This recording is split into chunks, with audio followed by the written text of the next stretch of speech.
Good afternoon, everybody. David Shuster here on Take Action News. We Act Radio, produced in the studios of Washington, D.C., 1918 Martin Luther King Avenue. So glad to have you with us. Special hello to everybody who's listening to us over our syndicated stations in Chicago and Ohio, Michigan, Oklahoma, around the world, and TakeActionNews.com, WeActRadio.com. This is the show where we like to tell you what's been going on in the world of politics and government and what you can do to influence outcomes. And one of the biggest debates we are having now in Washington, D.C. is over how to better protect our kids from gun violence. Over the past week, Vice President Joe Biden, who was tasked by President Obama to lead a task force to come up with recommendations, he had a series of meetings, both with groups supporting gun control and also those who are opposed to it, including the National Rifle Association. Before one of the meetings, Vice President Joe Biden talked about one of the major goals that he has of this plan. If our actions result in only saving one life, they're worth taking. But I'm convinced we can affect the well-being of millions of Americans and take thousands of people out of harm's way if we act responsibly. The vice president also made it very clear that even though many people may be opposed to government action to some gun control, that no action is not an option. Here again, the vice president. On behalf of the president, we're reaching out to all parties on whatever side of this debate you fall. If the president is going to act, or executive orders, executive action that can be taken, we haven't decided what that is yet, but we're compiling it all with help of the Attorney General and all the rest of the cabinet members, as well as legislative action we believe is required. The latest legislative action that the administration appears to be pursuing is to close the gun show loophole. Right now in 38 states, private sellers, including those at gun shows, they can sell any kind of weapon to a private purchaser without conducting a basic background check. This is one of the fears in terms of how the criminals and the mentally insane might be able to get weapons with no background check. So it's closing the gun show loophole is the first part of this. The second part of this is possibly to ban semi-assault weapons, including the kind that was used at the Newtown, Connecticut school shooting, which 20 kids were massacred. And then the third item is to ban these high-capacity magazine clips. In other words, make it clear that you can only possess a magazine. You can only have a magazine that's up to 10 bullets as opposed to 30. The National Rifle Association, they were, of course, part of the meetings at the White House with the vice president.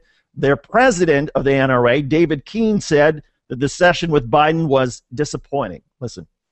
We were disappointed in a sense because prior to the meeting, they've made a number of statements from the White House that they haven't made up their mind.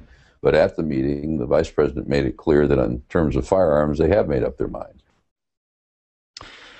So all of this happened ironically. All these key meetings between Joe Biden and the NRA and sportsmen and also some of the gun control groups happened right around the same time as there was word from California of yet another school shooting. Here is the TV report.